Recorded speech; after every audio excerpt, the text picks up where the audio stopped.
Hello, and welcome to the National Press Club. I'm Lisa Nicole Matthews, 114th President of the National Press Club and Assignment Manager for U.S. Video at the Associated Press. As most of you know, the National Press Club has a special bond with the family of Austin Tice. We've been working to bring him home from Syria, where he has been unjustly detained since 2012. While it has been difficult in the past to know how the U.S. government could best help Austin, it is obvious the time is now for direct engagement. The Biden administration is experienced in these matters, and now is the time for them to push forward in a negotiation to release Austin. In the meantime, we work to find ways to keep Austin's name in the news and to encourage others to learn about his case. Together with Austin's family, the National Press Club Journalism Institute, and our press freedom friends and partners, we've held press conferences, canvassed restaurants and businesses across the country, written letters, and knocked on every door on Capitol Hill, and enlisted the help of award-winning chefs like Chris Shepard, Andy Ricker, Carla Hall, Patty Hinich, and Jose Andres. Today's program is a little different, but one we hope you will find incredibly inspiring and meaningful. So without further ado, let me introduce my special guest for today, Austin's 11-year-old niece, Maia Edinburgh. Maia is joining us from her home in Houston, Texas, and she's going to share what it's been like growing up without her uncle and why it is so important that Austin come home soon. Maia, it is so good to see you. Thank you for joining us today.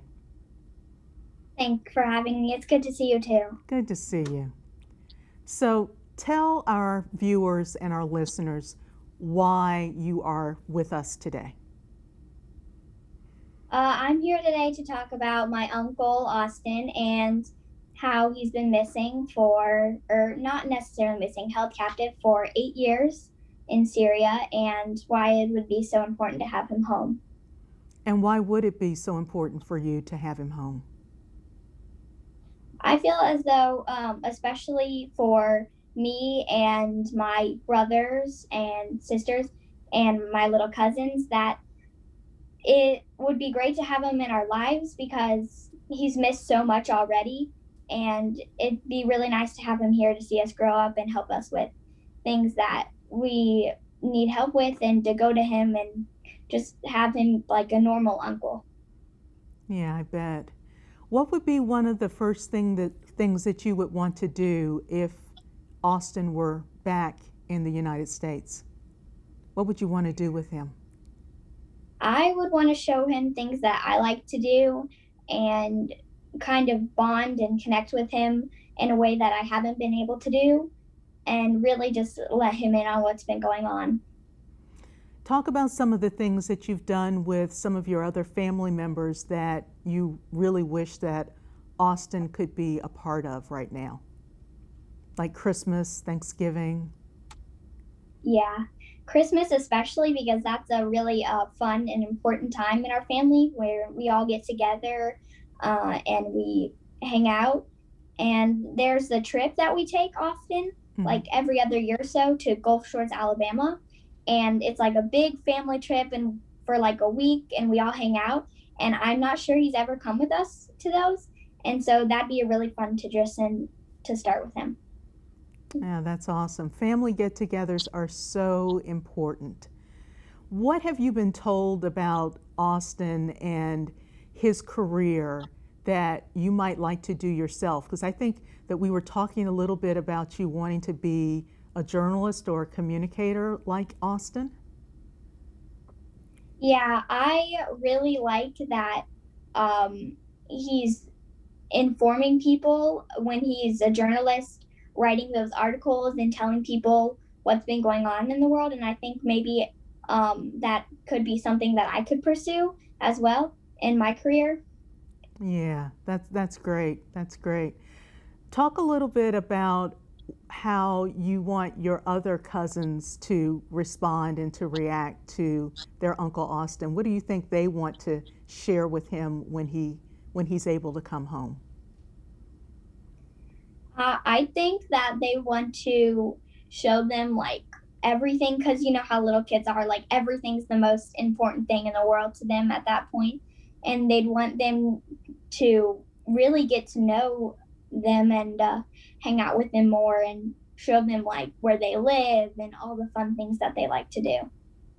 If you had an opportunity to speak to President Biden or Vice President Kamala Harris, what would you tell them is why it's so important that they do everything they can to bring your uncle home?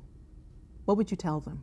Well, like I've said before, I'd tell them how, just as if they have their own family, they want them to be in with their lives and to know them, and for nothing to stand in the way of building a relationship that's loving and kind. And I'd want that, as well as all of my family members, I'm sure, to have that with my uncle, and that it's really important for him to be here and not to miss anything more because he's already missed so much. Yes, he has. So you're just 11 years old. It's not very often that we have a young person join us at the National Press Club to talk about anything, not a book and not their feelings, certainly about someone who they love and they're missing. Talk a little bit more about what, if Austin were here, what you would be doing if he were here, and why it's so important that not just for your family, but for journalists everywhere to be able to have their loved ones home. Well, I feel that that he would come to special things that are special to me, like my softball games, just like my other uncles do, and all the things like that. And for other journalists, it's really a start to have him home, because then they could start, for other people who have their family members who are doing things like Austin, to have them home as well. And once we get Austin home, then other people, it would set an example, and other people would start coming home too. Exactly, exactly. That's so very, very important. And there are journalists that, much like your Uncle Austin, are being held unjustly in various places around the world. And knowing that Austin has a family to come home to, what message do you want to send to the people who are holding him? I tell them that he needs to be here and he needs to be with us and not miss anything, and that we love him, and it's extremely unfair for him to not be here. How old were you when your Uncle Austin went missing? Do you know? I think I was 3. Yeah, Wow. 3. I had just turned 3. So you've probably heard a number of stories about your Uncle Austin. Is there a particular story that you remember that you can share with us that maybe your mom has told you about her brother? There's this one story that I remember, that he came home with a video game or Guitar Hero, I think, one time, Mm-hmm. and he had never, my grandmother never let them play video games, and that was something special. I think I've heard them talk about that before. Yeah. Video games are really cool. Everybody loves playing those. What do your parents and grandparents say about Austin and how much they want to see him come home? They just say that it's really important to have him here, and that especially they don't want him to miss our traditions. Yeah, that trip down to is it Alabama Shores? Where did you say it is? Gulf Shores, Gulf Alabama. Shores, Alabama. Yeah, that's a great place. Fantastic family trip, and it would be absolutely just a blessing to be able to have him home. So Maya, do you have any siblings, brothers and sisters? Yes, I have 2 siblings. I have a brother who turns 5 in August, and actually my sister turns 2 tomorrow. Wow, so you're the oldest. Yes. much like your Uncle Austin, who is also the oldest, which means that you guys, as the oldest sibling, would have so much in common in terms of being the leader of your pack in a way. Would you say that? Yes. Would you agree with me on that? Mhm. Yeah. Do you think that you would be able to, what things do you think that you and Austin would have in common as being the oldest in your family, the oldest sibling? I think we could talk a lot about the responsibility that comes with it for sure. And he could give me some tips on babysitting when I'm old enough to do that. Yeah, I remember babysitting when I was 11 years old. That's pretty important responsibility. Austin had a very big responsibility in reporting when he was in Syria and telling the news and giving information to folks back home. Is that something that you see yourself doing one day? Sharing information with the public? Yeah, I could definitely see myself doing that. I think it'd be a really fun career. I guess another question would be, what did they tell you that Austin is like? You know, is he a jokester? Does he like to tell jokes? Does he like to play practical tricks? Is he athletic?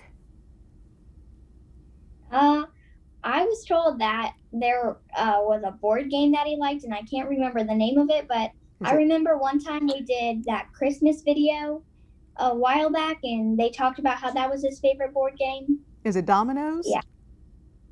No, I don't think so. I don't remember what it was, but it was a board game, yeah. So I can just assume that he really likes games and Yeah, yeah. Well, this has been really good talking to you and getting your perspective on the connection that you want to have, the connection that you don't have, but that you want to have with Austin. And we really, really appreciate you sharing your story. So thank you, Maia. I hope everyone listening today will share your story with their friends and family members and help support the National Press Club in its efforts to bring your Uncle Austin home. Is there anything else about your Uncle Austin that you'd like the folks that are listening and watching to know? I'd want him to know that I think that he is a really important person and that he's making the world a better place, or he was when he was doing journalist. And I heard that he was also a Marine. Yeah, he Yeah. served our country, yeah. Very Hmm. important, very important jobs. I actually personally see both of those positions, being a journalist and being a Marine, is a service to our country. Do you agree with me on that? Yeah. Yeah. How would you describe what your uncle did to someone who didn't know him and explain, you know, why what he did was so important? Well, especially when you're working as like a Marine or in the Navy or any of those jobs, it's pretty much risking your life for people that you don't even know just because you want to serve the country and you want to make everything fair. And I think that that's really an important thing to do. Yeah, and as a journalist, he was working to make things fair by sharing information, right? Hmm. Right. Well, Maia, thank you again for sharing your time with us and your stories about Austin. And you take care. We'll say prayers for Austin and continue to fight to bring him home. Yes, thank you. You too.